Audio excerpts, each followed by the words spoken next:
오늘 말씀같이 새해는 이 약속의 복을 받길 바랍니다. 내 평생에, 그러니까 내 평생이니까 2026년도 포함되겠죠? 2026년도 올해 하나님께서 이런 약속을 주세요. 선하심과 인자하심. 선하심이라는 것은 토부예요. 토부에 대해서 제가 많이 말씀드렸죠? 하나님의 선하심. 창조하시고 보시기에 좋았더라 할 때 토부라는 단어를 썼어요. 이 토부는 우리는 선하다 번역했지만 좋다라는 번역이에요. 좋은. 그런데 그 좋은 것이 우리가 세상적인 좋음이 아니라 하나님이 좋게 여긴다는 거예요. 하나님이 아름답게 여기는 것. 이게 토부입니다. 그런데 이 토부에다가 인자하심, 여기서 인자라고 번역한 것이 헤세드예요. 오늘 말씀 제목이 헤세드의 복이에요. 헤세드복. 이 헤세드라는 단어는요, 우리가 언약갱신 하듯이 언약의 가장 중요한, 성경에서 제일 중요한 단어가 헤세드라고 볼 수가 있어요. 이 헤세드란 단어 하나를 가지고 박사 논문 쓴 사람들도 여럿 있어요. 그러면 이 단어 하나의 의미가 얼마나 심오하면 논문들을 그렇게 쓰겠습니까? 우리 성경에도 개역개정에서도 헤세드라고 나온 말을 번역한 것이 40개가 넘어요. 오늘 인자라고 번역했죠? 사랑, 긍휼, 인애, 복, 이로 형언할 수 없는 이런 표현들로 이 헤세드를 드러냈습니다. 우리가 이 샬롬이라는 단어도 우리가 그냥 평화, 평강 이렇게 번역하지만 그 의미는 그거 갖고 설명할 수가 없잖아요. 샬롬이란 자체는 하나님 안에서 모든 우주적인 하나님 안에서의 조화, 질서를 뜻하거든요. 그러니 그저 싸움이 없는 평화 정도의 얘기하는 걸로 샬롬은 설명할 수가 없어요. 하나님 안에서만 누릴 수 있는 것이기 때문에. 헤세드도 마찬가지죠. 헤세드라는 것은 하나님의 구원을 입은 우리들에게 구원을 어떻게 말로 표현할 수 있겠습니까? 한 단어를 가지고 이야기할 수 있겠어요? 그래서 이게 이 토부와 헤세드가 함께 합해졌으니 이게 얼마나 강렬한 메시지가 됩니까? 시편 106편, 107편 1절에 보면은 주의 인자하심과 선하심이 계속 나와요. 여호와는 선하시니 인자하심이 영원함이로다. 이런 말씀 성경에 무수하게 나오잖아요. 이건 시편에만 나오는 것이 아니라 솔로몬이 성전을 봉헌하면서도 하나님 여호와는 선하시고 인자하심이 영원하다 선포하잖아요. 곳곳에 이 말씀이 섞여 있어요. 토부와 헤세드가 함께 어우러진 이런 메시지로 우리에게 주는 것입니다. 오늘 이 말씀이 우리에게 어떻게 임할 것인가?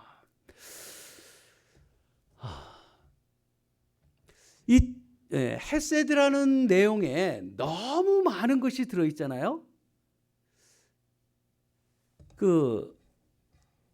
핵융합이란 말 들어봤잖아요. 핵융합, 그죠? 핵폭탄이 터질 때 그 융합되어져서 그 많은 것들이 더 복합적으로 확산되어지는 이 어마어마한 일들이 벌어지는데 저는 헤세드가 바로 그런 거라고 느껴져요.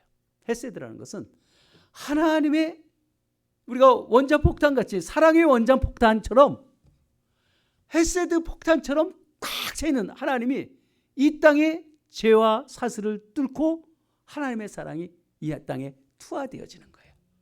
이 땅에 투하되는 그 안에 뭐가 들어있냐면 토부가 가득 들어있는 거예요. 하나님의 헤세드 안에 큰 선물, 그 긍휼 사랑이 그 안에 많은 선한 토부들이 가득 들어있는 그것으로 모든 곳에 다 퍼져나가는 거예요. 이것이 이제 우리의 인생을 살아오면서 파편화된 상처, 아픔 이런 것들이 우리에게 있잖아요. 좋지 않은 일들도 많이 있었는데 그런 모든 것들과 함께 이 토부가 다 연결되어지는 거예요. 함께 연결되어지면서 하나님의 뜻대로 사는 자들에게는, 하나님의 부르심을 받은 자들에게는 그 뜻대로 부르심을 받는 자에게 합력해서 선을 이루신다 그랬잖아요. 하나님께서 그 모든 것이 다 선으로 만들어 가시는 어마어마한 역사기 이 헤세드 안에 들어있다는 거예요. 여러분, 이게 하나님이신데 사람이 되셨잖아요. 예?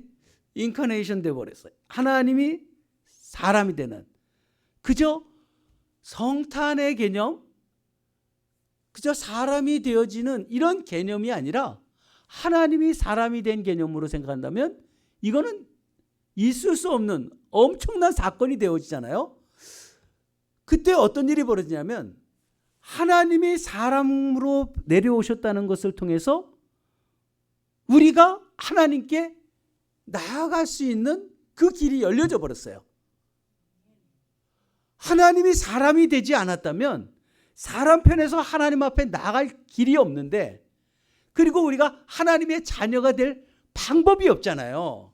그래서 하나님이 육신으로 오셨다는 그 사건은 그저 크리스마스를 즐기는 이런 개념이 아니라 하나님이 사람이 되시는 것 때문에 하나님의 생명을 입고 피조되지 않은 영원한 생명이 우리에게 임해지는 피조물인데, 피조물은 영원할 수 없잖아요. 그런데 예수 그리스도의 영원한 생명이 우리에게 임해버렸잖아요.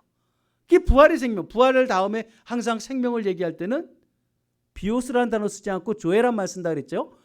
하나님이 우리에게 주신 생명은요, 우리에게 부활의 생명은 영원한 생명, 예수의 생명을 우리에게 주셨다는 거예요.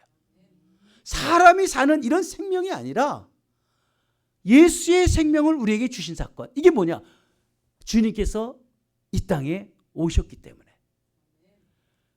하나님과 우리는 너무 다른데 하나님이 이 땅에 오심을 통해서 지평의 핵융합이 이루어지듯이 하나님과 우리가 형제가 되어버리는, 예수님의 형제가 되어버렸잖아요. 하나님의 자녀가 되는 엄청난 사건으로 나타나게 된 거예요. 예수님이 이 땅에 오지 않으면, 그래서 하나님의 지혜는 이건 형언할 수 없는, 우리 생각에서는 있을 수 없는 그런 일이 이 땅에 벌어진 거잖아요. 헤세드가 마찬가지예요. 하나님의 헤세드, 무한하신 긍휼. 그래서 우리는 우리의 구원을 잃어버리지 않을 이유는 뭐예요? 하나님의 헤세드예요. 그분이 내가 하나님의 열심으로 이 일을 이루어 가신다 그러잖아요. 우리를 끝까지 사랑하신다네. 끝까지 사랑하신다. 이게 얼마나 감사합니까? 하나님은 이 땅에 오셔서 그 헤세드로 모든 토부들을 다 만들어 놓고 우리의 상처와 아픔들, 그 모든 것들도 핵융합하듯이 모든 것을 합력해 선을 이루시는 하나님의 놀라운 방식이 바로 이 헤세드 속에 들어있다는 것입니다. 그래서 우리가 새해를 맞이하면서 이 헤세드, 토부, 하나님의 선하심과 인자하심이, 그 다음에 뭐라 그래요? 반드시 나를 따르리니 하잖아요. 반드시 따른다는 말이요, 무슨 말이냐면요, 추적하다는 뜻이에요. 추적하다. 야, 얼마나 좋아요. 헤세드와 토부가 우리를 추적하는 거예요. 나를 추적한다는 거예요. 계속 추적해서 따라오고 있어요. 나의 삶 속에서 추격자처럼 나를 따르신다라고 말씀을 합니다. 그리고 그러니 내가 여호와의 집에 영원히 살리라 라고 말씀하잖아요. 여러분, 이런 은혜가 있길 바랍니다. 우리가 하나님 앞에만 살기만 하면 하나님은 이런 말씀들이 우리에게 그대로 성취되어지는 거예요. 얼마나 좋습니까? 말씀만 봐도 좋잖아요. 시편 1편부터 우리가 6절도 덩어리로 말씀을 받아도 너무 좋죠. 여호와는 나의 목자시니 내가 원하는 것이 아무것도 없다. 원할 게 없어요. 더 바랄 게 없어요. 내가, 하나님이 나에게 목자가 되어주신 다음엔 더 이상 바랄 것이 아무것도 없는 올해 그런 삶을 사십시오. 하나님이 책임지시니까. 우리의 먹고 마시고 즐길 분복을 이미 주셨다 그러잖아요. 욕심 부리지 말고요. 그냥 알아서 하나님께서 다 해주시는데 충분히 먹고 마시고 즐겁게, 평안하게, 자유하게. 헤세드와 토부가 추격자처럼 우리를 따라오는 그런 가운데서 하나님 앞에 영원히 하나님의 집에 거할 줄 아는 복되고 복된 주의 백성들이 되길 주님의 이름으로 축복합니다. 아멘. 기도합시다. 우리 함께 기도합니다. 하나님,